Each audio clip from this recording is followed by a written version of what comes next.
kung atong barugan kining katarungan nga dili makasabot kuno ang bata, mao nga dili kuno bunyagan nan karon.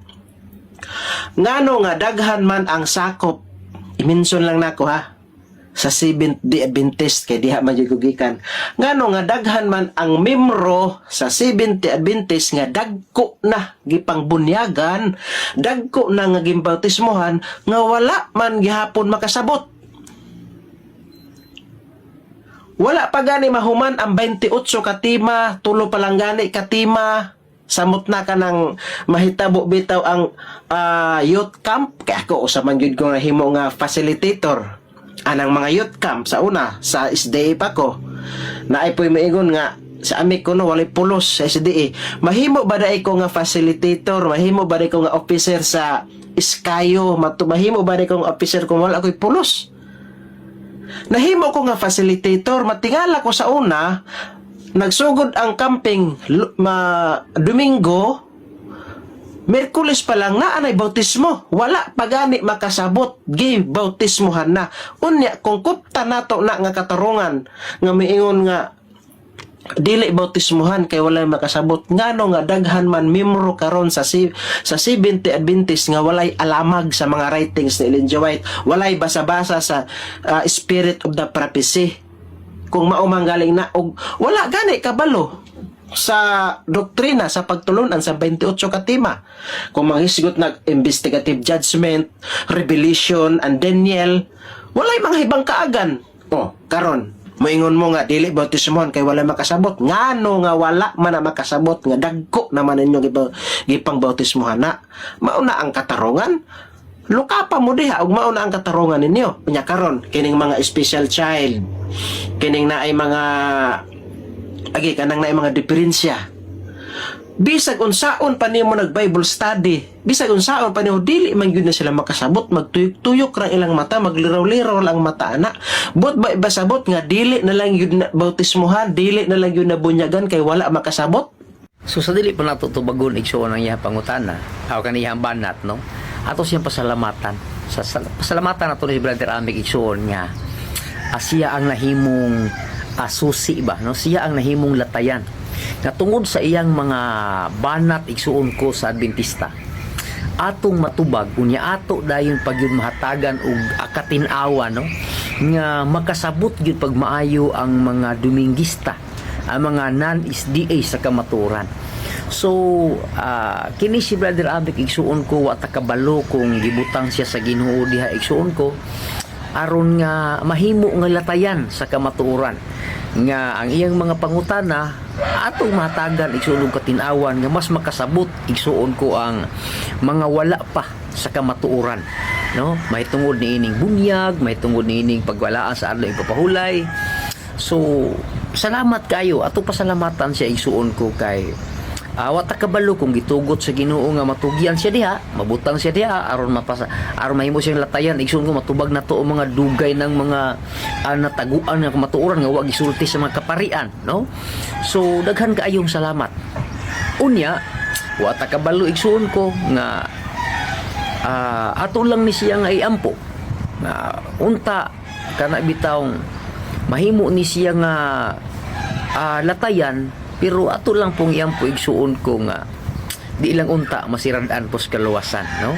Kay wa gid ta kabalo ingon pa sa Job 14 bersikulo 5 kabalo gini siya igsuon ko nga ang atong kinabuhi na kalatid ng daan no.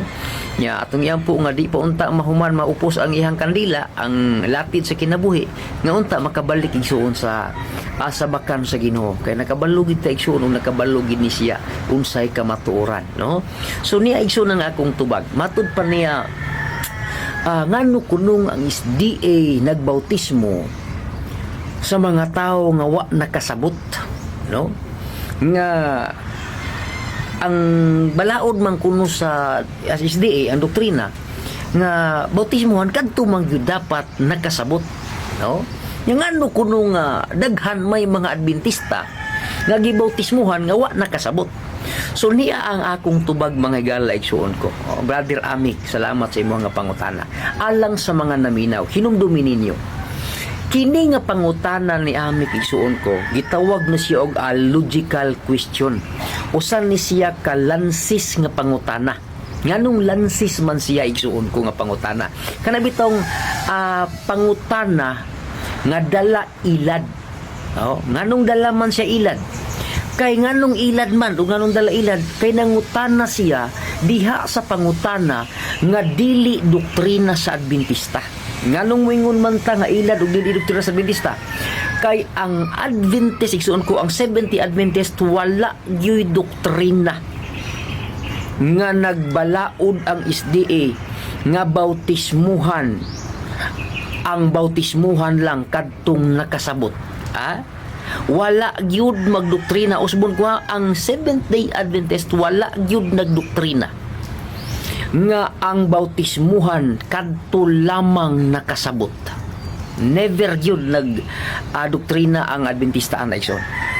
Ang doktrina sa Adventista kadtong mituo maoy bautismuhan. Paminawan yun na, dako kaayog kalahian ang word nga mituo ug ang word nga nakasabot ug wala makasabot. Niya igsuon ko, nganong ang doktrina sa SDA diha man sa pagtuo, kay maumay gisultis Ginoo. Ang pangutana, ang tanan bang mituo nakasabot? Muna ikuhaan na itong punto. Muna diha di makita ang logical question ni Amik nga gitawag og lansis, bakak nga pangutana igsuon ko. No? Pero magpasalamat tungod ining bakak nga mga pangutana, mahatagan natong katinawan ang mga tawo wala sa kamaturan ug wala nakasabot. Nganuman ni igsuon ko, hinumdumi nga ang requirement sa bautismo igsuon dili ang nakasabot. Kung dili, ang requirement sa baptism is pagtuo, mituo ka.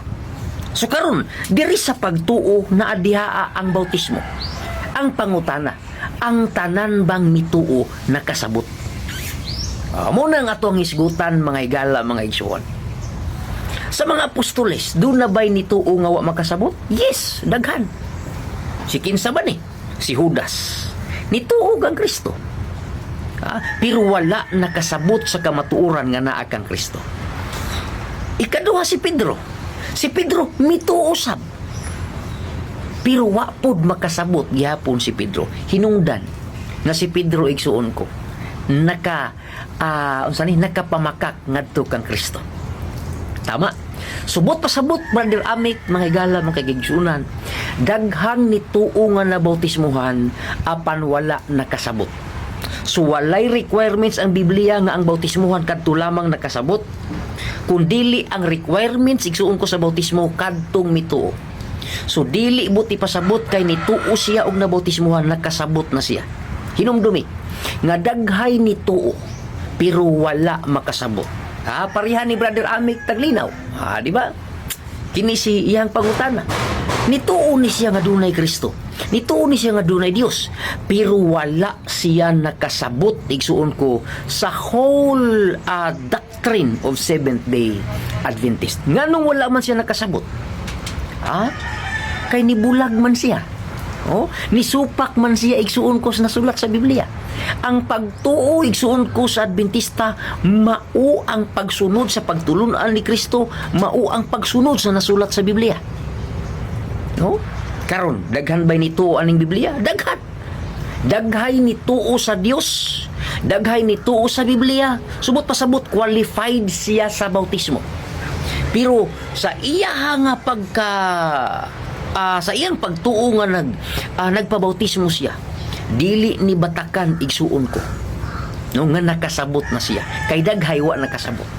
But pasabot, daghay na bautismuhan tungod kay qualified siya sa bautismo, kay nituo siya ni Kristo, nituo sa Biblia, apan dili tanang mituo ug misunod sa Biblia. Daghay nituo nga supakan sa pagtulunan sa Ginoo. Usa na si brother Amik ni Nixon. Pero atong iyang po nga mahaom na ang iyang pagtuno, mabalik siya sa dili madugay diya sa sabakan sa Ginoo. Sigun ana ang doktrina sa Adventista, mga igsuon ko. Daghay mituo apan wala makasabot. Muna nga unsa may giingon ni Kristo igsuon ko. Tanawan niyo ang requirements Ang giingon igsuon ko sa Marcos 16 versikulo 16 Roma de igsoon, no? Roma 16:16 ang motuo og magpabautismo. But pasabot igsoon ko, ang requirements sa bautismo ang pagtuo. So daghay ni tuo munang nabautismuhan, pero wala nagpasabot nga kanang iyang pagtuo kanang nakasabot siya. Kay giingon na daan ni Kristo, daghay mituo apan patay nga pagtuo. No, Santiago 2:27 so no, 26:27. Daghay ni tuo apan patay. But pasabot na bautismuhan siya, pero kanang iyang bautismo ug pagtuo igsuon ko, patay siya kay wa man siya mutuman ug musunod sa kabubuton sa Ginoo. Muna nga duha ka klase ang pagtuo, patay ug buhi.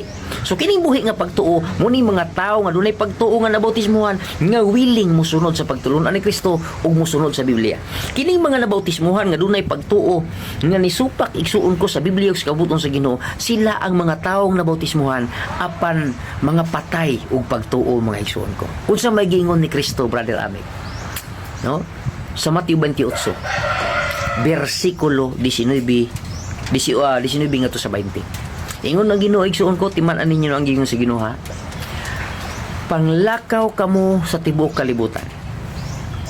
Unya bautismuhi sila sa ngalan sa Amahan, sa Anak, sa Espiritu Santo. Ug himua silang tinun-an. Hinungdumi igsoon na nga ang una diha pagtuo. Sa diha nga motuo na sila, igsuon ko ni Kristo, qualified na sila sa bautismo. O human sila mabautismuhi, igsuon ko, himuon silang tinunan. But pasabot kung isgot na gaytag tinunan, but pasabot igsuon ko, sa dihang mo bautismo na ka, sa dihang magpabautismo ang tao, dili panibuti pasabot nga nakasabot na siya.